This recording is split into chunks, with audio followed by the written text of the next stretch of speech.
5 anecdotes sur l'histoire de Bordeaux. De sa création environ au IIIe siècle avant notre ère par une tribu gauloise jusqu'à sa prospérité contemporaine, beaucoup, vraiment beaucoup d'événements se sont déroulés dans la ville de Bordeaux. De ce fait, on peut s'accorder pour dire qu'il est facile de regrouper des anecdotes sur l'histoire de Bordeaux. C'est un piège, car il est encore plus difficile de n'en garder que 5. Capitale mondiale du vin, capitale tragique, mais aussi port de la Lune, ou encore Belle endormie. De nombreux surnoms et descriptions gravitent autour de cette ville qui porte le nom ainsi que la couleur de son vin. Deuxième ville française à abriter le plus de monuments classés, capitale de la France à 3 reprises, 1870, 1914 et 1940. Faute, à chaque fois, à des conflits avec la Prusse, l'Allemagne. Bref, ne nous perdons pas. 5 anecdotes sur elle. Histoire de Bordeaux, pas plus, pas moins. Les épaves de navires de la Deuxième Guerre mondiale dans la Garonne. Si vous vous êtes déjà promené sur les quais du port de la Lune, vous avez peut-être déjà remarqué ces silhouettes de navires échoués. Nous sommes le 22 août 1944.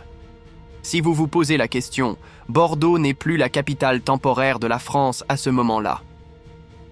L'Allemagne est en déroute depuis le débarquement des Alliés en Normandie, le 6 juin.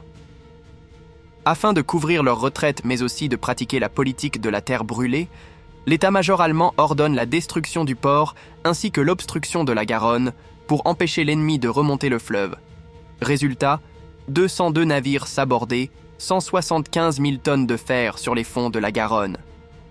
Sous-marins, chalutiers, cargos, pétroliers, sardiniers, tout est envoyé par le fond. Durant de nombreux mois, le fleuve reste impraticable. On détruit de nombreux navires à l'explosif, tandis qu'on déplace simplement les autres sur le côté du fleuve. Aujourd'hui, face aux quais classés à l'UNESCO, 5 épaves composent ce que les kayakistes bordelais surnomment la plage aux épaves. Anecdotes historiques sur Bordeaux, le pont de Pierre et Napoléon Bonaparte, une croyance populaire. Une croyance populaire assez tenace à Bordeaux veut que le pont de Pierre est composé de 17 arches, nombre correspondant au nombre de lettres compris dans Napoléon Bonaparte.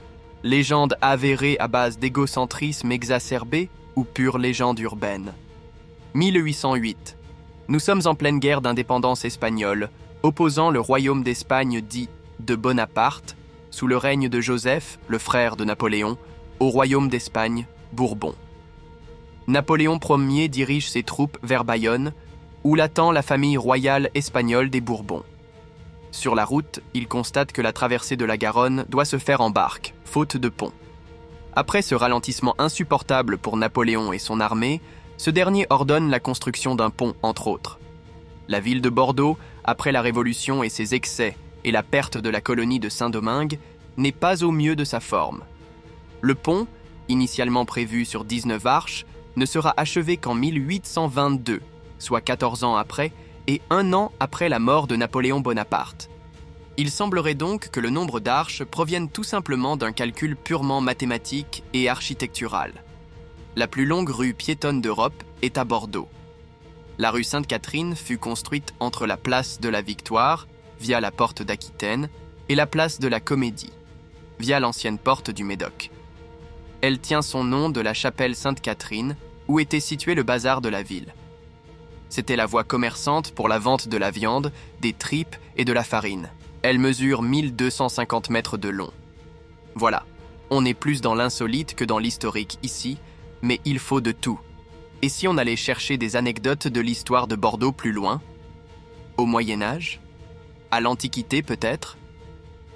La tour des sorcières, vestige du château du Ha. Le château du Har fut un fort imprenable construit lors du règne de Charles VII à partir de 1453, à la suite de la reprise de Bordeaux aux Anglais. Le contexte est riche, puisque 1453 est l'année de la fin de la guerre de 100 ans, grâce à la victoire finale à Castillon, à 2 pas de Bordeaux. Charles VII est le roi qui, 25 ans plus tard, recevait à Chinon Jeanne d'Arc. Voilà pour le contexte historique.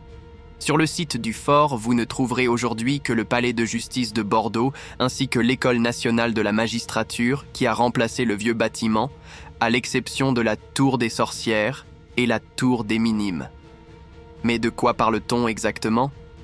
Prison civile devenue prison d'État, par ici la guillotine, puis prison politique durant la 200e Guerre mondiale, la tour n'a pas cessé de changer d'utilité.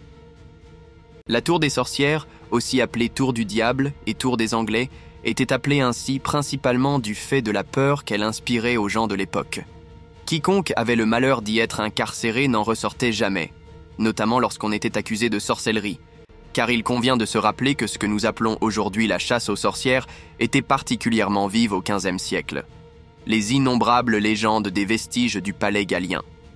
Ce nom, qui en jette d'ailleurs, apparaît en 1367 et suggère que Charlemagne aurait fait édifier pour sa mythique épouse gallienne un palais colossal, Palatium Gallianae.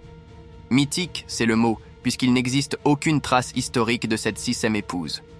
Plus tard, au XVIe siècle, on attribua la construction de l'édifice à l'empereur romain Gallien. On passe donc de palais de Gallienne à palais gallien. Il reste pendant longtemps à l'abandon, le lieu est une vraie cour des miracles et un lieu de culte obscur. Au Moyen-Âge, on dit que des assemblées lugubres donnaient en ce lieu des messes noires, sabbats et rituels macabres.